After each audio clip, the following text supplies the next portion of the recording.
Assalamualaikum warahmatullahi wabarakatuh. I realize sekarang ini lagi trending di sosial media tentang isu yang udah terjadi selama 75 tahun.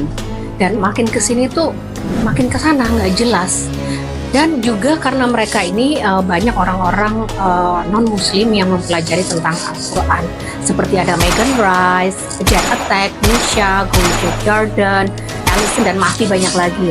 Mereka tuh penasaran dengan Islam yang memang banyak diberitakan oleh media-media yang di luar, terutama nih kalau Islam itu memang agama yang barbar lah, yang oppress lah, atau mengekang kaum perempuan, kemudian boleh membunuh dan lain sebagainya. Padahal sebenarnya Islam itu adalah agama yang sangat cinta damai, dan kitab sendiri Al-Quran itu akhirnya banyak yang dipelajari oleh orang-orang yang bukan muslim.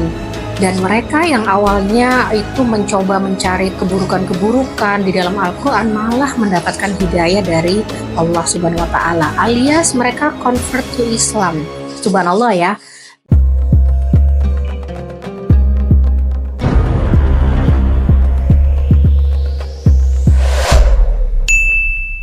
Oke guys, kadang-kadang aku tuh berpikir kalau orang seperti aku nih yang ilmu agamanya sangat minim, kecil banget, apa ia boleh sharing tentang Islam? Padahal levelnya tuh kayak baru santri otodidak gitu.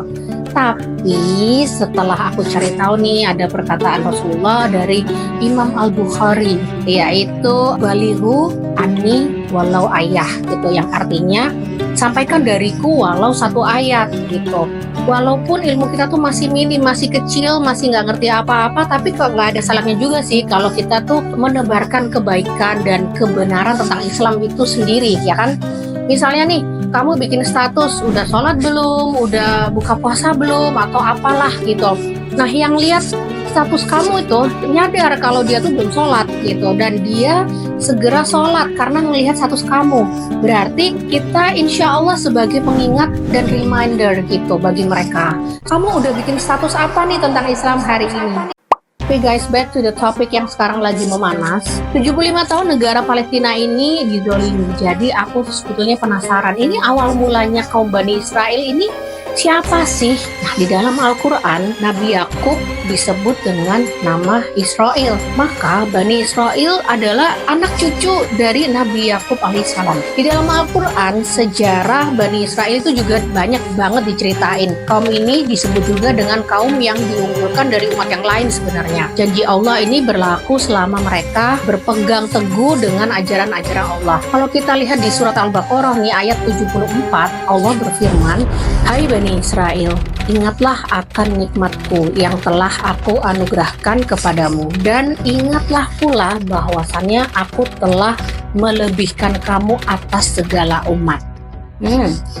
Menurut tafsir Ibnu Katsir, alasan kaum ini memiliki keunggulan adalah karena Allah Subhanahu wa Ta'ala itu mengutus nabi-nabi dan menurunkan kitab-kitab kepada mereka. Israel sendiri merupakan nama lain dari Nabi Yakub alaihissalam, putra dari Nabi Ishak. Nabi Ishak adalah anak kedua dari Nabi Ibrahim alaihissalam, yang juga dijuluki sebagai bapak para nabi. Dari garis keturunan inilah lahir kaum Bani Israel. So, Nabi Ibrahim ini memiliki putra yang bernama Ismail dan Ishak. Ismail sendiri kemudian menjadi nenek moyang bangsa Arab, sedangkan Ishak, bapak Nabi Yakub, menjadi nenek moyang bangsa Yahudi. Mengutip skripsi karakter Yahudi dalam perspektif Al-Quran oleh Lim Mutmainah tahun 2019, sejarah Bani Israel diawali oleh Israel Yakub bin Ishak bin Ibrahim alaihissalam yang tumbuh di wilayah bangsa Kan'an di Jazirah Arab. Dari keempat istrinya, Yakub memiliki 12 putra, yaitu salah satunya Nabi Yusuf alaihissalam. Kalian tahu sendiri kan sejarahnya bahwa Nabi Yusuf ini tidak disukai oleh saudara-saudaranya, dengan cerita yang beliau dijebak di suatu sumur sampai dia dijual kepada seorang musafir. Nah, sama si musafir ini Yusuf dijual ke Mesir. Setelah melalui masa-masa yang penuh penderitaan, Nabi Yusuf menjadi raja muda atau seperti menteri lah di sana gitu. Nah, saat masa paceklik melanda Mesir pada saat itu di kawasan sekitarnya, Nabi Yakub dan keluarga hijrah ke Mesir atas undangan Nabi Yusuf alaihissalam. Mereka memulai membangun kehidupan di tempat baru dan beranak pinak hingga lahirlah suatu kelompok yang dikenal sebagai Bani Israel atau anak keturunan Israel. Bani yang artinya kaum atau kelompok, sedangkan Israel artinya kekasih Allah. Kekasih Allah berarti kaum yang disayang Allah atau kaum kekasih Allah gitu ya.